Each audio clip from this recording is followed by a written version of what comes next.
Amén. Qué bueno que podemos cantar que digno es el Cordero. A Él sea el honor y la gloria por siempre. Esta mañana, antes de compartir la palabra del Señor, pregunto, ¿tenemos algún motivo de oración? ¿Tenemos alguna carga, alguna necesidad? No hay como poner toda nuestra vida en las manos del Todopoderoso. El Señor tiene cuidado de nuestra vida. Así que a la vez que vamos a pedirle al Señor su bendición por su palabra, yo te invito también a que pongas tu vida en las manos del Señor. Vamos a orar. Padre, te damos gracias porque tú eres el Rey a quien en su debido tiempo vamos a adorar en vivo y en directo. Gracias, Señor, porque ahora te adoramos en el Espíritu, te adoramos por la fe, con la firme convicción de que tú estás aquí. Te rogamos, Señor, que seas tú guiándonos, iluminándonos y que podamos ser receptivos a tu palabra. Te lo suplicamos en el nombre de Cristo Jesús. Amén. Bien, hermanos, ¿cómo estamos? ¿Cómo les va? Los veo bien, a algunos los veo mejor. Ya ustedes se darán cuenta por qué, ¿no? Sí, mi problema es solamente aquí, que hago un pequeño esfuerzo, pero poco a poco nos iremos viendo de allá y aquí. Cuando uno mira las noticias, escucha lo que pasa en el mundo entero alrededor, uno siempre se queda con esa inquietud de ahora, ¿a dónde vamos? ¿Quién arregla esto? Creo que como creyentes, como hijos de Dios, no debemos de perder de vista que tenemos nosotros la respuesta. Y la respuesta está en Jesucristo. Jesucristo. Por ahí puede haber tal vez alguna corriente, alguna idea, alguna alternativa, pero lo mejor que nosotros podemos hacer en los tiempos que vivimos es compartir de Jesús. El mundo necesita una esperanza, el mundo necesita un Salvador, el mundo necesita una respuesta. Y la respuesta está en Jesucristo. No hay líder político, no hay partido que lo pueda arreglar. Cristo Jesús es la respuesta. Estamos en el libro del Apocalipsis. Hemos avanzado casi ya a la mitad. Y hoy día estamos en la última sección del capítulo 11. Y nuestro tema tiene que ver precisamente con ese aviso final que se da en la última trompeta que estaba pendiente.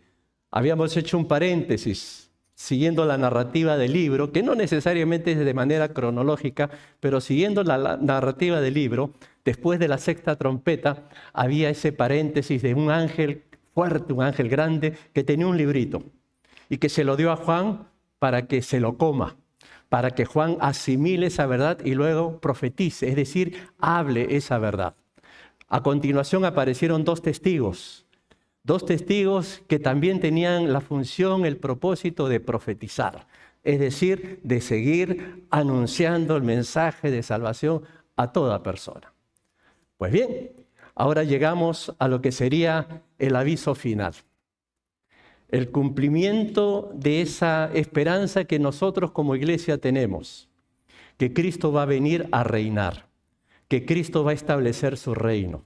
Y esto se va a cumplir en un momento en la historia de la humanidad. La gente no cree esto, la gente sigue viviendo como que no va a pasar nada.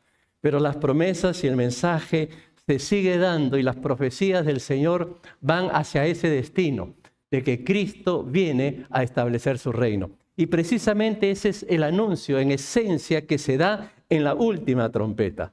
Los moradores de la tierra, que están en aquel tiempo viviendo los tiempos finales, van a tener una nueva oportunidad, van a tener ocasión de escuchar el Evangelio. Pero lo más dramático va a ser que se les va a decir, Cristo va a establecer su reino. Empieza. Un comentarista llama a esta escena una escena dramática, porque se está dando el aviso final. Y esto comienza así, dice así, Apocalipsis capítulo 11, de los versículos 15 al 17. El séptimo ángel tocó la trompeta y hubo grandes voces en el cielo que decían: los reinos del mundo han venido a ser de nuestro Señor y de su Cristo. Y Él reinará por los siglos de los siglos.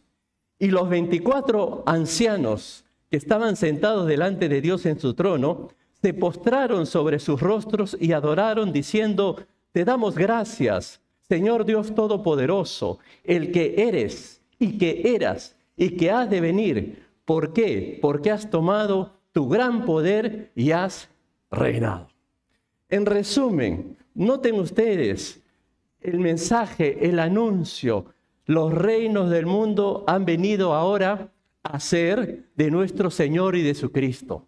Lo que están diciendo es que ahora nuestro Señor Jesucristo va a tomar posición, va a tomar lugar en la historia de la humanidad como el Rey de Reyes y el Señor de Señores.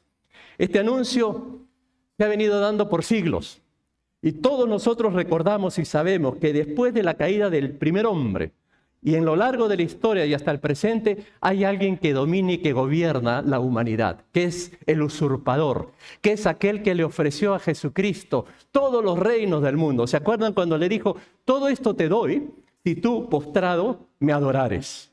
Lo que quiere decir que en este instante, en este momento, quien maquina todas estas ideas perversas y toda esta maldad que vemos, viene de aquel que es el príncipe de este mundo, el usurpador, Satanás. Él es el que domina el mundo entero.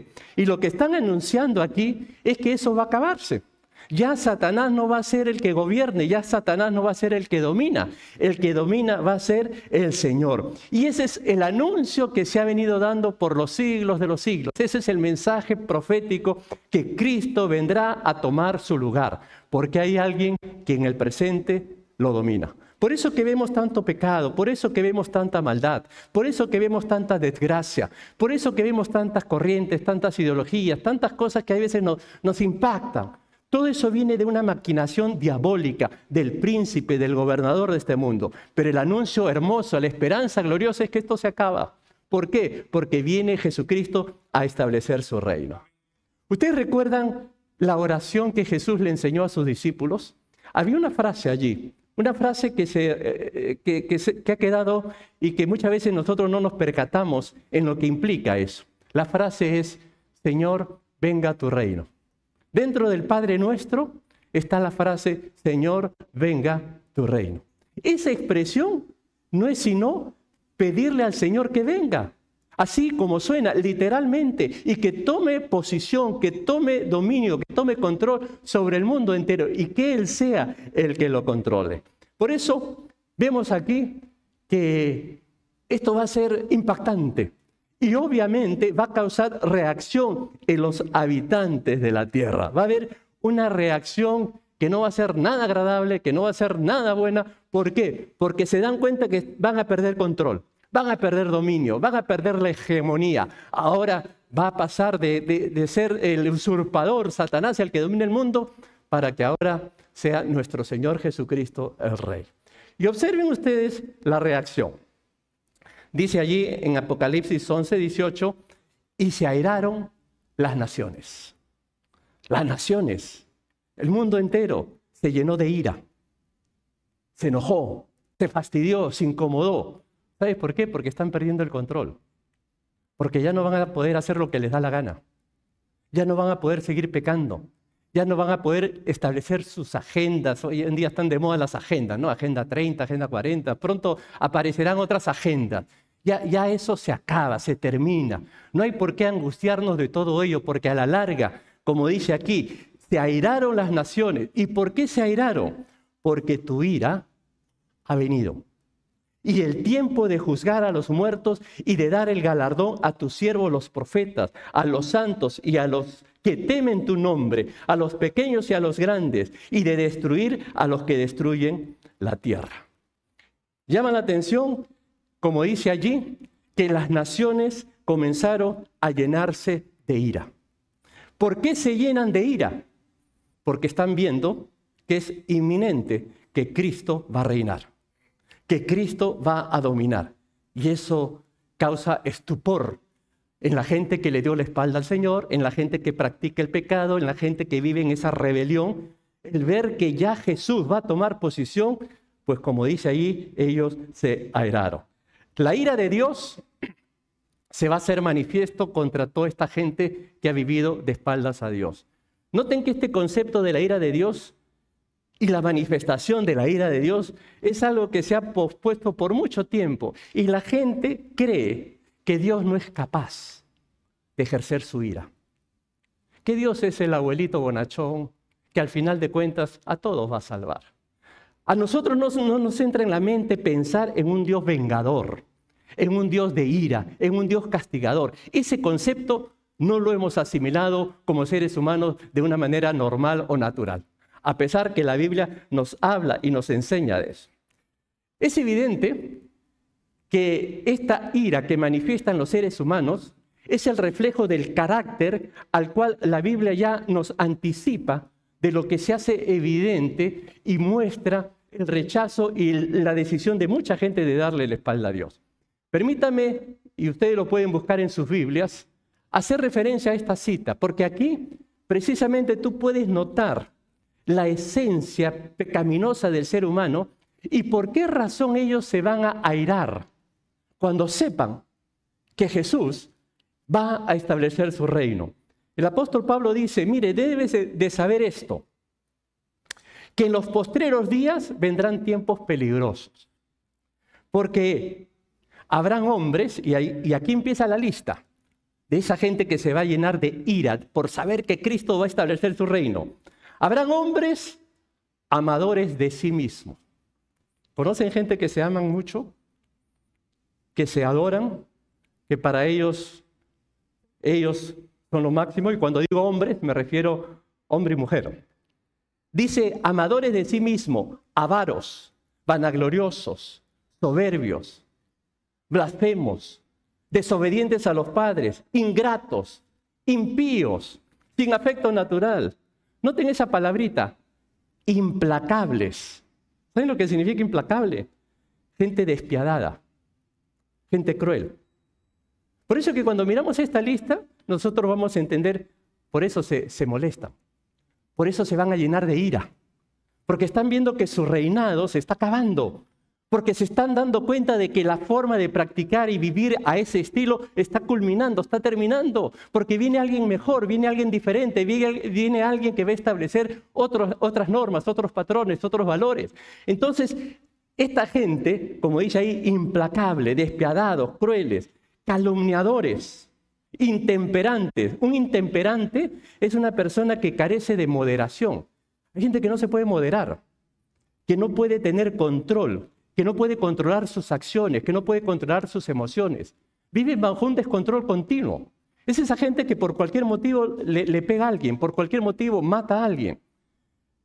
Además de eso, habrá gente, como dice allí, impetuosa. Es decir, arrebatados, vehementes, infatuados, envanecidos, engreídos, amadores de los deleites más que de Dios. Y noten cómo termina.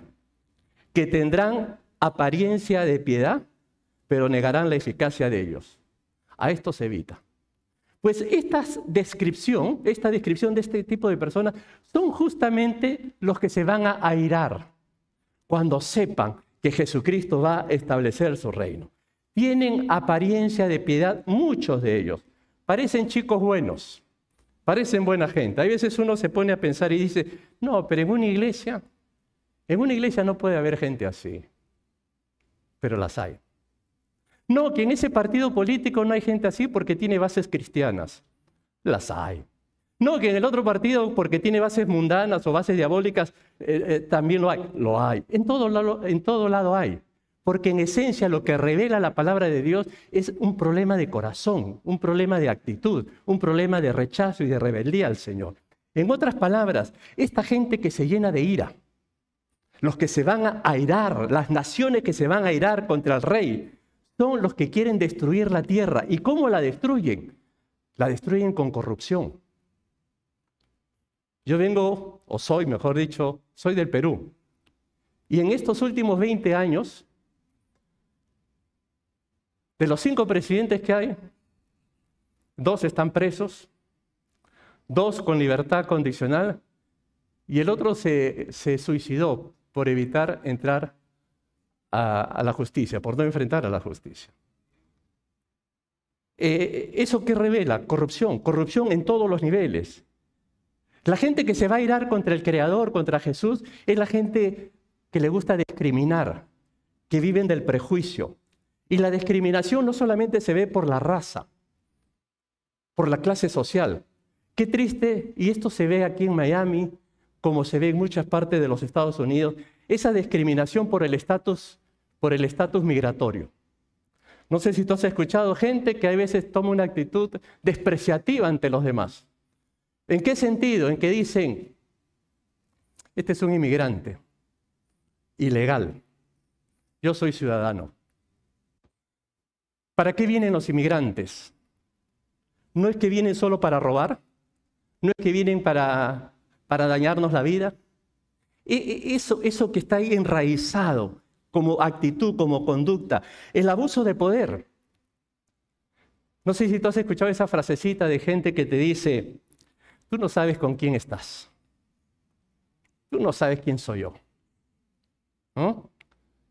Ese tipo de gente es la que va a prevalecer en los tiempos finales y se van a airar contra el Creador. Esa gente que abusa de sus hijos, que cree que porque son los padres y tienen la autoridad pueden imponer y provocar, como dice la Biblia, a sus hijos. Esa actitud machista de muchos hombres que abusan de la mujer, no solamente con palabras, sino con agresiones físicas. Esa es la conducta, el abuso infantil. Está de moda esta película del tráfico de menores. Esa conducta de dañar al niño. Y no solamente lo dañan con tráfico para prácticas inmorales, sino esa mentalidad que quieren confundir a los niños, en donde les hacen pensar de que tienen la opción. Piensa, tú eres niño, pero si tú quieres ser niña, escoge. Entonces, todo eso que es propio de la naturaleza del ser humano pecaminosa, el hecho de ver a gente y que se organiza para legalizar el aborto. Y está bien, pecado, terrible. Pero hay gente que no ha legalizado y lo hace. Sobornar, mentir. Porque así como el aborto es pecado y tenemos que condenarlo, el soborno también es pecado. La explotación también es pecado. El robo también es pecado. La mentira también es pecado. Y todo eso tenemos que condenarlo. No solamente 2 o 3 pecados como escandalosos, sino en esencia la actitud de querer vivir de espaldas a Dios. Todo ello, a eso súmale la falta de empatía, la falta de compasión, la falsedad, el engaño. Y podríamos seguir. Todo es propio de esa gente que se va a llenar de ira al ver que Jesucristo va a establecer su reino. Porque se les acabó el reinado, se les acabó esa conducta pecaminosa, rebelde, porque saben que ya no hay tiempo para más, por eso es el aviso final. Cristo viene a tomar lugar, Cristo viene a tomar posición, Cristo viene a ser el Rey de Reyes y Señor de Señores. Y todos estos que han mostrado este tipo de conducta, a la larga se van a encontrar frente al gran juicio de Dios. Por eso, este anuncio de esta 7ª trompeta básicamente nos está diciendo que llega Cristo a establecer su reino, pero también a poner en acción la ira de Dios. Noten esta frase. Permítanme regresar. Y se airaron las naciones y tu ira ha venido. ¿Te has dado cuenta que aquí hay 2 clases de ira? La ira de las naciones y la ira de Dios. Se airaron las naciones. ¿Por qué se airaron? Ya lo hemos explicado. Van a perder el dominio.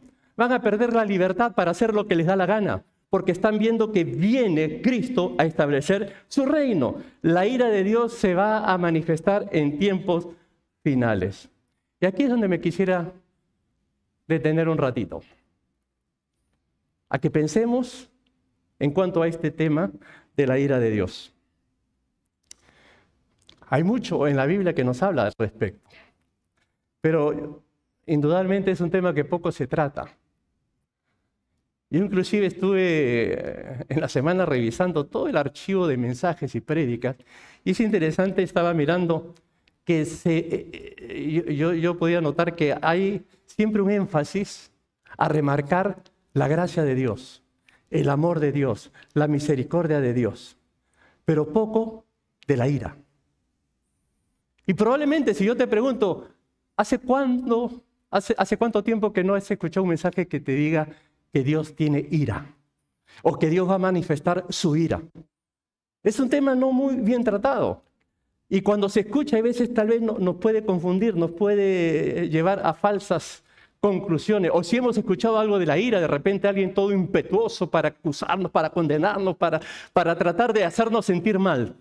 Pero sin embargo es interesante que cuando uno hace una revisión así rapidita por una concordancia, encuentra que hay cantidad de textos, tanto en el Antiguo como en el Nuevo Testamento, que nos habla de la ira de Dios.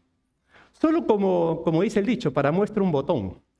Permítame mostrarles un botoncito del Antiguo y un botoncito del Nuevo Testamento, de lo que la Biblia nos habla al respecto del tema de la ira de Dios. En el Antiguo Testamento, solo les pongo la cita ahí, Nahum 1.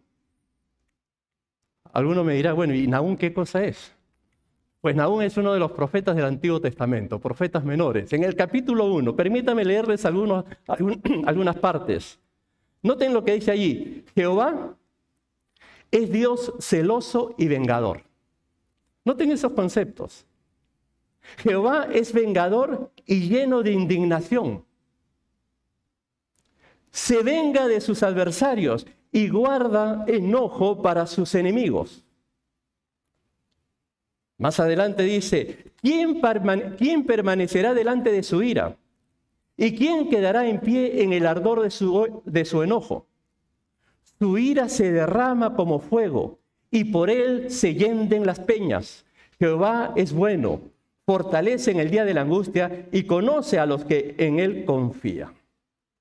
Ese lenguaje, esas expresiones donde dicen que Dios es vengador, nos golpea, nos choca, nos impresiona. No estamos acostumbrados a escuchar constantemente de un Dios que manifiesta su ira. Pero es bueno estar familiarizados con el concepto, ya que estamos leyendo que en el libro del Apocalipsis, cuando se manifieste Jesús, las naciones se van a llenar de ira. ¿Por qué? Porque la ira de Dios vendrá sobre ellos. Vamos al Nuevo Testamento. En el Nuevo Testamento, una cita, la de Pablo, en 2 de Tesalonicenses, capítulo 1. Él dice así, porque es justo delante de Dios pagar con tribulación a los que os atribulan. Y a vosotros que sois atribulados, daros reposo con nosotros cuando se manifieste el Señor Jesús desde el cielo con los ángeles de su poder. Y noten la frase que viene a continuación en el versículo 8. En llama de fuego, para dar retribución a los que no conocieron a Dios ni obedecieron el evangelio de nuestro Señor Jesucristo. Estas expresiones, Dios manifestándose en llama de fuego para castigar a todos aquellos que no estuvieron dispuestos a confiar en Él. Vean ustedes que los escritores de la Biblia no tuvieron ninguna inhibición, ningún reparo en tratar de este tema. A nosotros nos cuesta, porque no estamos acostumbrados a escuchar que Dios tiene ira. Tal vez el tema de la ira de Dios va a la par con el tema del diezmo, ¿no? El tema del diezmo a algunos les da alergia, no les da incomodidad, les da fastidio. Igual, hablar de la ira de Dios es como decir, no puedo entender, no puedo concebir a un Dios con ira.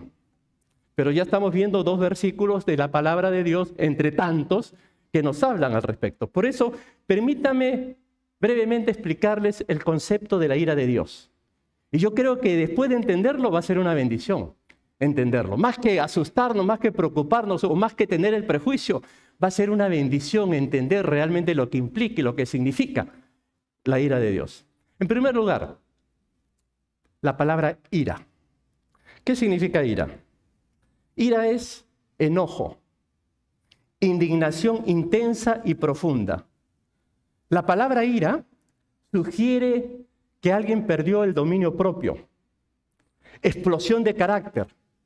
Cuando uno explota, lo único que ve es rojo. Sangre, quiero ver sangre. A veces la ira se manifiesta por ese orgullo herido o por ese mal humor. Es como el aviso que apareció en una revista, en la sección avisos clasificados. Se vende vestido de novia sin uso. Se acepta por canje un revólver calibre 38. Ya ustedes se imaginan por qué esta mujer quiere un revólver, ¿no? Porque está indignada, ¿no? Está llena de rabia. Y si el vestido está nuevo a la venta, pues debe estar llena de ira. Entonces, cuando uno piensa en esta definición de ira y lo pone a Dios allí como un Dios de ira, uno dice, esto no cuadra. Yo no me imagino a un Dios que pierde los papeles. Yo no me imagino un Dios que se indigna, que quiere vengarse a toda costa. No es así. ¿Dónde está el problema? Básicamente, dos ideas. El problema radica en comparar la ira humana con la ira de Dios. Ahí está el problema. El ser humano es imperfecto. El ser humano es pecador. El ser humano tiene esos arranques, tiene esos arrebatos, tiene esas manifestaciones de ira cuando está indignado, cuando está molesto. La ira de Dios es santa, la ira de Dios es justa, la ira de Dios está controlada con sabiduría y bajo el poder de su omnipotencia. Ejemplo, Dios es amor. Ahí sí estamos acostumbrados a entender eso. Dios es amor. Y si Dios es amor, Él nunca va a hacer nada impulsado de una forma inmoral, como sí lo hacemos los seres humanos que decimos tener amor. Muchas veces por amor somos impulsados a hacer cosas incorrectas y decimos que lo hemos hecho en nombre del amor. Pues ahí nos vamos a dar cuenta que Dios no va a actuar así. El amor de Dios siempre va a ser perfecto, va a ser inmaculado. De la misma manera, la ira de Dios jamás va a ser algo caprichosa. Jamás va a ser algo desenfrenado, producto de su irritabilidad. Todo lo contrario. El otro asunto que tenemos que entender es que el pensamiento de la ira sugiere crueldad. Cuando uno piensa en un Dios de ira, dice, oh, Dios es cruel. Pero aquí es donde viene la bendición, hermanos. La explicación que nos da la palabra de Dios para corregir justamente este concepto de no confundirnos y pensar que si Dios hace uso de su ira, está actuando en crueldad. Pues miren ustedes, dos consideraciones bíblicas. La primera, cuando se habla de la ira de Dios, estamos hablando de algo que es judicial. ¿En qué sentido?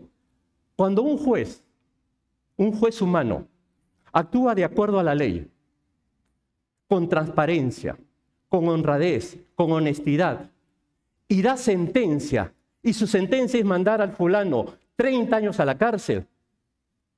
Si actuó justamente, nosotros vamos a decir, bien puesto en la cárcel. No vamos a decir, qué cruel el juez. ¿Por qué va a ser cruel? Si ha actuado justamente. Pues cuando Dios actúa justamente, el término actúa haciendo ejercicio de su ira, Él está haciendo uso de un acto judicial. Y así como un juez, al hacer uso de todas las normas legales, opera como debe de ser, nadie va a decir, qué cruel. De la misma manera, Dios cuando actúe de manera correcta y le dé a cada uno conforme a lo que se merece, no lo podemos calificar como cruel. Interesante lo que dice el apóstol Pablo. Pablo dice, pero por tu dureza y por tu corazón no arrepentido, atesoras para ti mismo ira. O sea, si tú no te arrepientes, tú mismo estás atesorando ira para el día de la ira y de la revelación del justo juicio de Dios, el cual pagará a cada uno conforme a sus obras. Un juez justo va a darle a cada uno conforme a sus obras.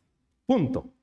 Y eso es lo que precisamente implica la ira de Dios. Dios va a actuar justamente, va a actuar como juez, lo que quiere decir que le va a dar a cada quien lo que le corresponde, ni más ni menos, lo que le corresponde. Y en segundo lugar, la ira de Dios es algo que los hombres eligen por sí mismos. Si hay alguien que cae bajo la ira de Dios, no es porque Dios de puro capricho dice a este me lo quiero condenar. No. El que cae bajo la ira de Dios es porque quiere, porque lo ha escogido, porque ha decidido. Noten ustedes las palabras del apóstol Juan en el Evangelio, cuando dice, porque no envió Dios a su Hijo al mundo para condenar al mundo, sino para que el mundo sea salvo por él. El que en él cree no es condenado, pero el que no cree ya ha sido condenado, porque no ha creído en el nombre del unigénito Hijo de Dios. Y esta es la condenación. ¿Cuál es la condenación? Que la luz vino al mundo y los hombres amaron más las tinieblas que la luz porque sus obras eran malas. Porque todo aquel que hace lo malo aborrece la luz y no viene a la luz para que sus obras no sean reprendidas. Mas el que practica la verdad viene a la luz para que sea manifiesto que sus obras son hechas en Dios. Es decir, la ira de Dios, ¿para quién es? Para aquel que ha decidido rechazar al Señor. Para aquel que ha decidido no creer en Él. En resumen, el accionar de la ira de Dios tiene que ver básicamente por un accionar justo, como todo juez que ejerce justicia de manera correcta, y también es para aquella persona que lo ha escogido así. No es que Dios quiere castigar, Dios no quiere castigar a nadie, pero ¿qué pasa? Que la tendencia de la raza humana es cada vez más darle espalda al Señor, vivir de espaldas al Creador. Y mientras no se arrepientan de su pecado, mientras no reconozcan a Jesucristo, seguirán bajo la ira de Dios, bajo la condenación. Dios lo quiere, Dios no lo quiere, pero el hombre, la persona, decide, escoge darle la espalda a Dios, por lo tanto, están bajo la ira de Dios. Creo que esto podríamos terminarlo con una pregunta pertinente. ¿Cómo escapar de la ira de Dios? ¿Cómo se escapa? ¿Cómo se sale de la ira de Dios? ¿Cómo creen? ¿Con buenas intenciones? ¿Tratando de ser buena gente? ¿Con buenas obras? Así no se puede. ¿Sabes por qué? Porque no hay justo ni aun uno. Otros piensan que es siendo persona religiosa. Inclusive piensan, me tengo que cambiar de religión. Pues tampoco, por ahí no es. ¿Que tengo que cumplir la ley de Dios? Tampoco, por ahí no es. Ah, ya sé, me tengo que bautizar. Tampoco, por ahí no es. ¿Que tengo que celebrar la comunión, la Santa Cena? Tampoco. ¿Que tengo que servir a Dios? Tampoco. ¿Que tengo que orar mucho? Tampoco. Nada de eso. La única manera de librarnos de la ira de Dios es mediante la sangre de nuestro Señor Jesucristo, a través de la fe en Él. Por eso, miren lo que dice el apóstol Pablo: justificados en su sangre, por Él seremos salvos de la ira. La única forma de librarnos de la ira de Dios es siendo justificados en su sangre. El término justificado es declarado justo, declarado perdonado. ¿Y cómo es que tú puedes ser perdonado? Cuando tienes absoluta fe y confianza en lo que Jesucristo hizo al derramar su sangre. Esa fe en ese hecho te salva. Cristo murió por nuestros pecados para darnos salvación y para darnos vida eterna. Y eso es lo único que te puede librar de la ira de Dios. No inventemos más, no hay otra cosa que hacer. Ese es el camino sencillo, el camino que el Señor nos ha planteado. Justificados en su sangre, vamos a ser librados de la ira venidera. Ahora una promesa, mi hermano, para ti que eres cristiano. Si tú eres de Cristo, déjame darte buenas noticias. La ira de Dios no te va a alcanzar nunca. Ni aquí, ni allá, ni más allá. Nunca. Si tú realmente estás en Cristo. Miren lo que dice la palabra. Que tenemos que esperar de los cielos a su Hijo, el cual resucitó de los muertos, a Jesús. ¿Quién? Nos libra de la ira venidera. ¿Quién es el único que puede librarnos de la ira venidera? Jesucristo. Y eso se viene predicando por años y se seguirá predicando hasta el tiempo final.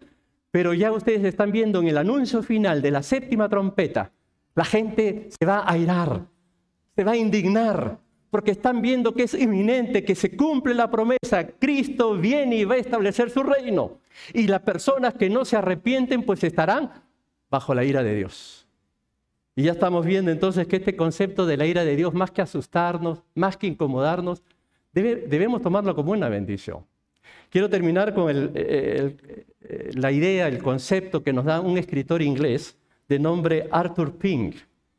Él, cuando hace una reflexión sobre la ira de Dios, él dice, debemos mirarlo de cuando en cuando, porque eso tiene 3 elementos muy importantes para nuestra vida.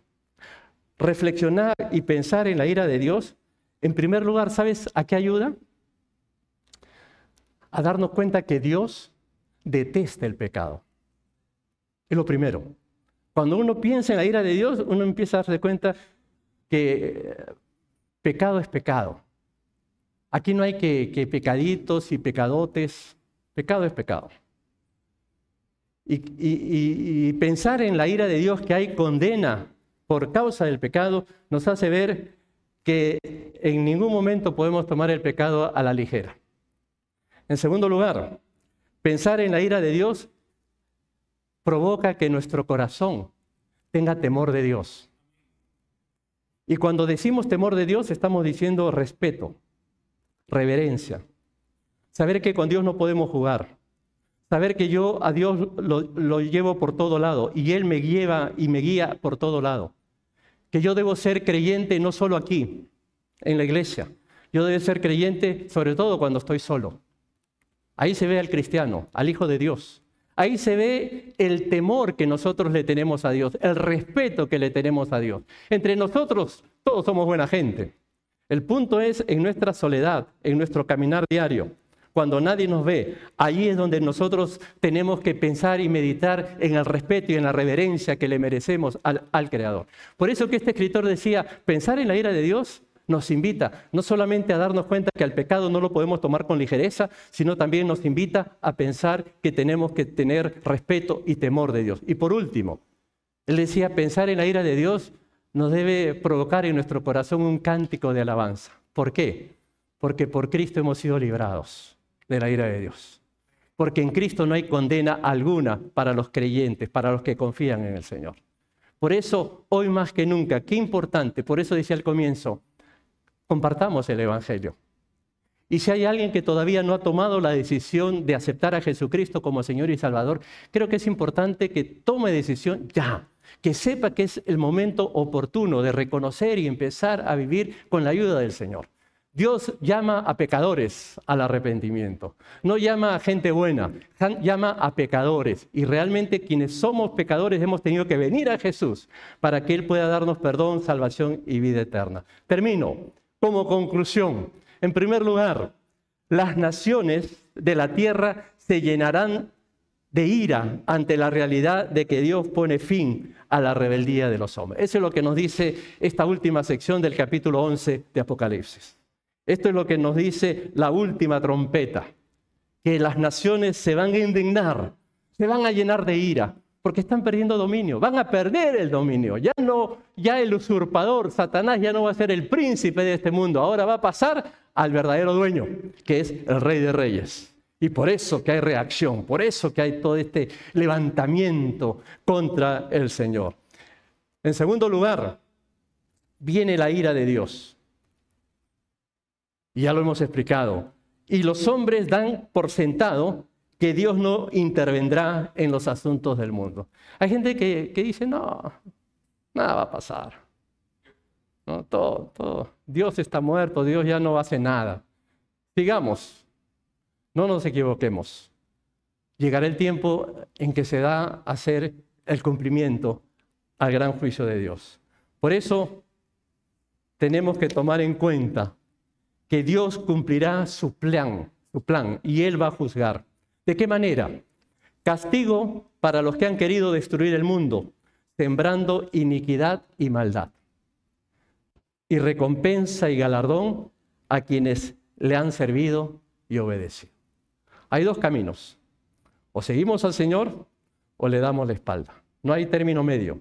Y el Señor va a castigar y va a hacer evidente su ira para todos aquellos que han sembrado iniquidad y maldad, para todos aquellos que no se han arrepentido de sus pecados, para todos aquellos que muchas veces se esconden en su falsa moralidad y sus falsas buenas obras, pero que no están dispuestos a humillarse, a reconocer a Jesús.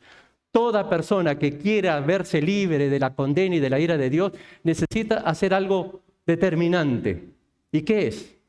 Poner su vida en las manos de Jesucristo. Solo Cristo salva. Solo Cristo es el camino. Solo Cristo es la esperanza. Solo Cristo puede librarnos de la ira venidera. Por eso siempre esa será nuestra invitación. Cristo, el Rey de Reyes, el Señor de Señores, quiere resplandecer en nuestros corazones. Y si tú quieres vida, si tú quieres gozo, si tú quieres plenitud, no hay cosa mejor que le abras tu corazón a Cristo Jesús. Y que si eres de Dios y que si ya estás caminando en Él, que eso crezca, que eso se desarrolle, que eso se mantenga. Y que sepas que va a llegar el día que Cristo va a reinar aquí. Ahora estamos enredados con muchas cosas.